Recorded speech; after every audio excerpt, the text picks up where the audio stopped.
DA order প্রকাশিত। রাজ্য সরকারি কর্মচারী ও পেনশনভোগীদের ডিএ বকেয়া মেটানোর নির্দেশিকা জারি করা হলো। Hi everyone, welcome back to my channel অঞ্জনার ব্যঞ্জনা। বন্ধুরা, তোমাদের সকলকে আমার এই ছোট্ট ইউটিউব চ্যানেলে স্বাগত জানাই। 5ই ফেব্রুয়ারি 2026-এ মাননীয় সুপ্রিম কোর্টের রায়ের পর পশ্চিমবঙ্গ সরকার রাজ্য সরকারি কর্মচারী এবং পেনশনভোগীদের বকেয়া মহার্ঘ ভাতা অর্থাৎ ডিএ এবং মহার্ঘ ত্রাণ ডিআর প্রদানের অফিসিয়াল বিজ্ঞপ্তি জারি করেছে। এই বকেয়া এপ্রিল 2008 থেকে ডিসেম্বর 2019 পর্যন্ত সময়ের জন্য প্রযোজ্য, যা রোপা 2009-এর আওতাভুক্ত কর্মচারীদের জন্য নির্ধারিত হয়েছে। 13ই মার্চ 2026-এ স্বাক্ষরিত এই বিজ্ঞপ্তি আজই প্রকাশিত হলো। অর্থ দপ্তর এই বিষয়ে 3টি গুরুত্বপূর্ণ নির্দেশিকা প্রকাশ করেছে। রাজ্য সরকার জানিয়েছে যে কেন্দ্রীয় প্রকল্পের বকেয়া টাকা এবং বিভিন্ন জনকল্যাণমূলক প্রকল্পের কারণে তাদের আর্থিক সীমাবদ্ধতা রয়েছে। তা সত্ত্বেও কর্মচারী এবং প্রাক্তন কর্মচারীদের স্বার্থ রক্ষায় তারা প্রতিশ্রুতিবদ্ধ এবং তাই একাধিক ধাপে এই বকেয়া মেটানোর সিদ্ধান্ত নেওয়া হয়েছে। প্রথম ধাপের বকেয়া মেটানোর নিয়মাবলী কি আছে? প্রথম ধাপের বকেয়া মেটানোর নিয়মাবলী: 1. প্রথম ধাপে জানুয়ারি 2016 থেকে ডিসেম্বর 2019 পর্যন্ত সময়ের বকেয়া ডিএ অথবা ডিআর প্রদান করা হবে। 2. এই বকেয়া এআইসিপিআই অনুযায়ী হিসাব করা হবে। 3. বকেয়া টাকা দুটি সমান কিস্তিতে মার্চ 2026 এবং সেপ্টেম্বর 2026-এ দেওয়া হবে। 4. সুপ্রিম কোর্ট দ্বারা গঠিত মনিটরিং কমিটির চূড়ান্ত সিদ্ধান্তের উপর ভিত্তি করে এই টাকার পরিমাণ পরে অ্যাডজাস্ট করা হতে পারে। 5. এপ্রিল 2008 থেকে ডিসেম্বর 2015 পর্যন্ত সময়ের বকেয়া মেটানোর পদ্ধতি পরে জানানো হবে। কর্মরত কর্মচারীদের জন্য কি নির্দেশিকা? কর্মরত গ্রুপ এ, বি এবং সি কর্মচারীদের বকেয়া টাকা সরাসরি তাদের জেনারেল প্রভিডেন্ট ফান্ড বা জিপিএফ অ্যাকাউন্টে জমা হবে।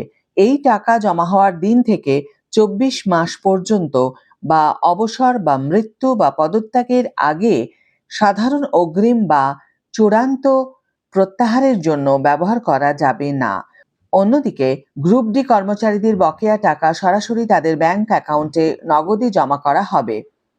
এই সংক্রান্ত বিল তৈরি করার জন্য HRMS-এ প্রয়োজনীয় টেকনিক্যাল আপডেট করা হচ্ছে। এখন প্রশ্ন হলো, পেনশনভোগী ও প্রাক্তন কর্মচারীদের জন্য কি নির্দেশিকা প্রকাশ করা হয়েছে? বর্তমান পেনশনভোগীদের বকেয়া ডিএ অথবা ডিআর সরাসরি তাদের ব্যাংক অ্যাকাউন্টে নগদে প্রদান করা হবে। কলকাতার বাইরে ট্রেজারি থেকে যারা পেনশন পান তাদের ক্ষেত্রে সংশ্লিষ্ট ট্রেজারি WBIFMS এর মাধ্যমে এই টাকা দেওয়া হবে। কলকাতার ক্ষেত্রে প্রিন্সিপাল অ্যাকাউন্টেন্ট জেনারেল অর্থাৎ A&E ব্যাংকগুলিকে এই টাকা দেওয়ার নির্দেশ দেওয়া হবে। এই ব্যয় major head 2071 pension and other pension বেনিফিটসের অধীনে বুক করা হবে। মৃত কর্মচারীদের ক্ষেত্রে তাদের মনোনীত ব্যক্তি বা আইনি উত্তরাধিকারী বকেয়া টাকা পাওয়ার যোগ্য হবেন এবং সংশ্লিষ্ট কর্তৃপক্ষ তা প্রদান করবে। সরকারি সাহায্যপ্রাপ্ত শিক্ষা প্রতিষ্ঠান, পঞ্চায়েত, মিউনিসিপ্যালিটি, স্ট্যাচুটরি বডি ইত্যাদি গ্র্যান্ট ইন এড প্রতিষ্ঠানের কর্মচারী এবং পেনশনভোগীদের ক্ষেত্রে সংশ্লিষ্ট প্রশাসনিক দপ্তরগুলিকে জানুয়ারি 2016 থেকে ডিসেম্বর 2019 পর্যন্ত সময়ের বেতন এবং পেনশনের তথ্য সংগ্রহ করতে বলা হয়েছে। অর্থ দপ্তরের অনুমোদনের পর তাদের বকেয়া মেটানোর পদ্ধতি আলাদাভাবে জানানো হবে। যে সমস্ত কর্মচারী 2016 থেকে 2019 সালের মধ্যে চাকরি থেকে পদত্যাগ করেছেন তারাও এই বকেয়া পাবেন। এর জন্য তাদের শেষ হেড অফ অফিসের অর্থাৎ HOO এর কাছে আবেদন করতে হবে। এছাড়া ওই সময় যারা HRMS এর মাধ্যমে বেতন পাননি তারাও তাদের শেষ HOO এর কাছে আবেদন করে বকেয়া দাবি করতে পারবেন। আজকের ভিডিও এখানেই শেষ করছি বন্ধুরা।